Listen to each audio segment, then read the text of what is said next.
Mi nuera afirmó que su hijo era de mi difunto hijo, quería su herencia, hasta que descubrí la verdad. El día que enterramos a Miguel, mi único hijo, el cielo se desplomó en un aguacero que parecía llorar conmigo. Tenía apenas 32 años cuando un accidente en la carretera me lo arrebató para siempre. Entre las personas que se acercaron a darme el pésame estaba Lucía, su novia de los últimos 2 años. Nunca habían formalizado su relación con un matrimonio, aunque Miguel me había comentado que tenían planes de futuro juntos. La observé durante el funeral, su rostro demacrado por el dolor, abrazando contra su pecho un pequeño bulto envuelto en una manta celeste. Fue entonces cuando me presentó a Mateo, un bebé de apenas 3 meses que, según ella, era hijo de Miguel.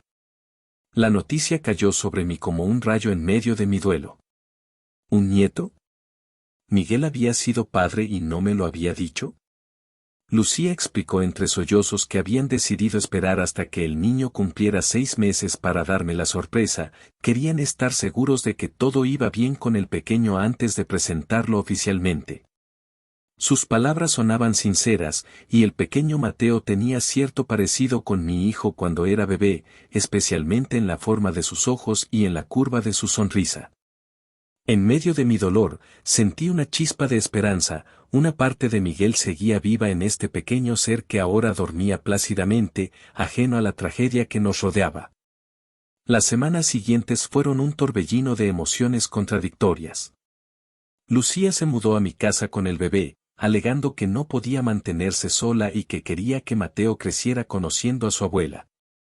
Yo, agradecida por esta nueva oportunidad que la vida me brindaba, los acogí con los brazos abiertos.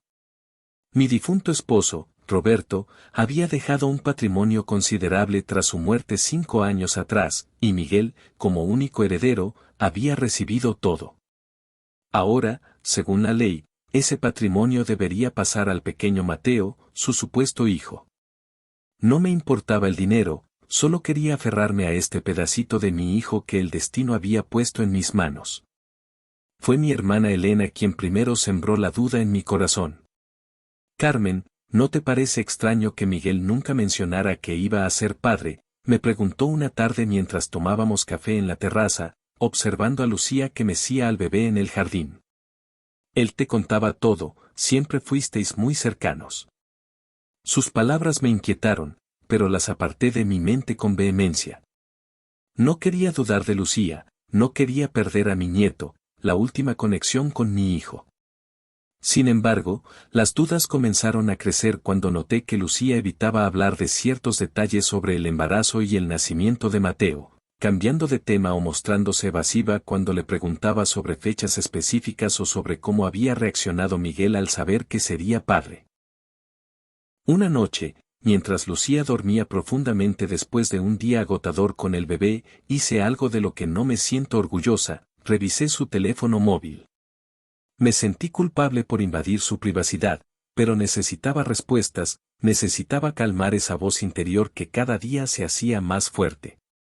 Lo que encontré me dejó sin aliento, mensajes con una amiga donde confesaba que Mateo no era hijo de Miguel, sino de un hombre llamado Javier, con quien había mantenido una relación paralela durante meses. El viejo truco del hijo póstumo, le escribía a su amiga, la vieja no sospecha nada y pronto tendré acceso a toda la herencia. Miguel nunca supo del embarazo, y ahora nunca lo sabrá.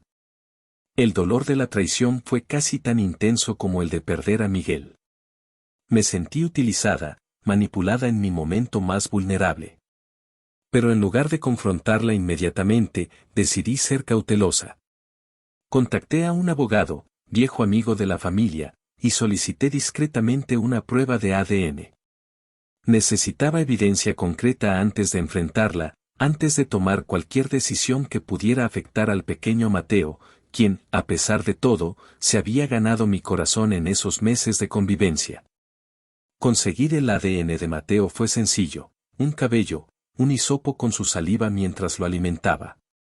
Para el de Miguel, utilicé objetos personales que había guardado como tesoros, su cepillo de dientes, mechones de pelo de su cepillo, incluso una vieja gorra que nunca había lavado después de su muerte. La espera de los resultados fue agonizante.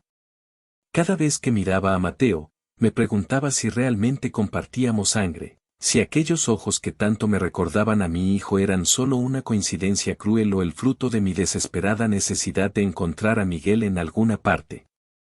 Mientras esperaba, observé a Lucía con nuevos ojos.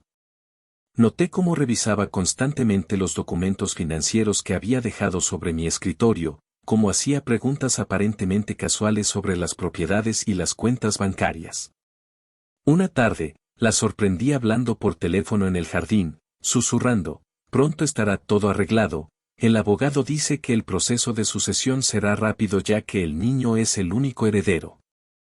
Cada nueva evidencia era como un puñal en mi corazón ya maltrecho. Cuando finalmente llegaron los resultados, confirmaron mis temores: Mateo no era hijo de Miguel. La rabia me consumió, pero también sentí una profunda tristeza por el pequeño, que no tenía culpa alguna en este engaño. Decidí confrontar a Lucía con calma, mostrándole las pruebas que había reunido, los mensajes, los resultados del ADN, incluso algunas inconsistencias en las fechas que había mencionado sobre su embarazo. Su reacción inicial fue de negación, luego intentó justificarse. Estaba desesperada, sollozó, sentada en el sofá de la sala donde tantas veces había estado con Miguel. Después de la muerte de Miguel, no sabía cómo mantener a mi hijo. Su padre biológico nos abandonó cuando supo que estaba embarazada. Pensé que sería lo mejor para todos. Tú tendrías un nieto, yo podría darle una vida digna a Mateo. Por un momento, casi sentí compasión por ella, hasta que recordé sus mensajes, su plan calculado para quedarse con la herencia de mi hijo, la frialdad con la que había manipulado mi dolor. Le di un ultimátum: podía irse con dignidad, o enfrentaría acciones legales por intento de fraude. Sorprendentemente, eligió la primera opción. Quizás en el fondo sabía que lo que había hecho era imperdonable, o quizás simplemente calculó que una batalla legal sería costosa y probablemente perdida. La noche antes de marcharse, la encontré en la habitación de invitados, llorando mientras empacaba sus cosas. «Lo siento», murmuró sin mirarme a los ojos. «No pensé en el daño que te causaría. Solo pensaba en darle un futuro mejor a Mateo». Esa noche, mientras contemplaba la cuna donde dormía el pequeño, ajeno a todo el drama que se desarrollaba a su alrededor, tomé una decisión que cambiaría nuestras vidas. A pesar del engaño, no podía negar que había llegado a amar a ese niño como si fuera mi verdadero nieto. Durante esos meses, había sido mi consuelo, mi razón para seguir adelante cada mañana. Sus sonrisas, sus primeros balbuceos, la forma en que se aferraba a mi dedo con su pequeña mano. ¿Podría simplemente dejarlo ir? ¿Castigar a un inocente por los pecados de su madre? A la mañana siguiente, cuando Lucía estaba lista para marcharse, con las maletas en la puerta y Mateo en brazos, le hice una propuesta que ni yo misma esperaba hacer. No le ofrecí la herencia que había intentado obtener fraudulentamente, pero sí mi apoyo. Le propuse un arreglo: podrían quedarse en un pequeño apartamento que tenía en la ciudad, yo ayudaría con los gastos de Mateo y su educación, a cambio de poder seguir siendo parte de su vida. No como la abuela que creí ser, sino como una figura que lo amaría incondicionalmente. Lucía, entre lágrimas de vergüenza y gratitud, aceptó. Con el tiempo, nuestra relación se transformó. El engaño inicial dio paso a una honestidad dolorosa pero necesaria.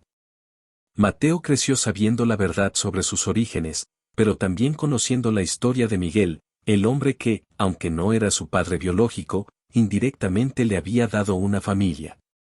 Lucía, por su parte, trabajó duro para redimirse, estudiando enfermería y eventualmente consiguiendo un trabajo estable en el hospital local. Años después, cuando Mateo cumplió 18, encontré una carta que Miguel había escrito poco antes de morir. La había guardado en una caja de recuerdos que nunca había tenido el valor de abrir completamente. En ella, hablaba de sus sueños, de cómo quería formar una familia algún día, de cómo esperaba ser un buen padre como lo había sido Roberto. «Quiero tener hijos a los que pueda enseñarles todo lo que tú y papá me enseñaron», escribía. Quiero verlos crecer, guiarlos, protegerlos. Si algún día tengo un hijo, espero ser la mitad de buen padre de lo que papá fue para mí. Esa noche, compartí la carta con Mateo. Él habría estado orgulloso de ti, le dije, mientras estábamos sentados en el porche de la casa, bajo un cielo estrellado. No porque llevara su sangre, sino porque eres un joven excepcional. Has crecido con integridad, con compasión, con una fuerza interior que me recuerda a él. Mateo me abrazó con fuerza. Y yo habría estado orgulloso de tenerlo como padre, respondió. Gracias por no abandonarnos, por darnos una oportunidad a pesar de cómo empezó todo. En ese momento, comprendí que la verdadera herencia de Miguel no era material. Era su capacidad de amar, de perdonar, de ver más allá de las circunstancias. Una herencia que, de alguna manera, había llegado hasta Mateo a través de mí. La vida nos presenta caminos inesperados. Lo que comenzó como un intento de engaño terminó siendo una bendición disfrazada. Lucía encontró redención a través de su honestidad tardía y su dedicación como madre.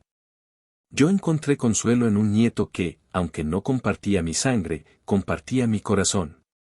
Y Mateo, que creció rodeado de amor a pesar de las circunstancias de su origen, se convirtió en el hombre que Miguel habría estado orgulloso de llamar hijo. A veces pienso que Miguel, desde donde esté, orquestó todo esto. Que de alguna manera, sabía que necesitaría a Mateo tanto como él me necesitaría a mí. Que incluso en la muerte, encontró la manera de asegurarse de que no estuviera sola. La herencia que Lucía codiciaba resultó ser mucho menos valiosa que el regalo que inadvertidamente me dio, una razón para seguir viviendo, para seguir amando. Hoy, mientras veo a Mateo graduarse de la universidad con honores, con Lucía a mi lado, ambas orgullosas de lo que ha logrado, sé que la verdad, por dolorosa que sea al principio, siempre trae consigo la posibilidad de sanación. El engaño de Lucía podría haber destruido muchas vidas, incluida la suya propia. Pero la verdad, combinada con compasión y perdón, nos permitió construir algo hermoso a partir de los escombros de la tragedia. La noche de su graduación, después de la ceremonia, Mateo nos llevó a cenar a un restaurante elegante. Allí, nos sorprendió con un anuncio: había decidido estudiar Derecho, especializándose en Derecho Familiar. Quiero ayudar a familias como la nuestra, explicó. Familias que no se definen por la sangre, sino por el amor y la elección de permanecer juntos a pesar de las dificultades. Sus palabras me llenaron de un orgullo que no creí posible sentir de nuevo después de perder a Miguel. Lucía, sentada frente a mí, tomó mi mano por encima de la mesa. Gracias, dijo simplemente.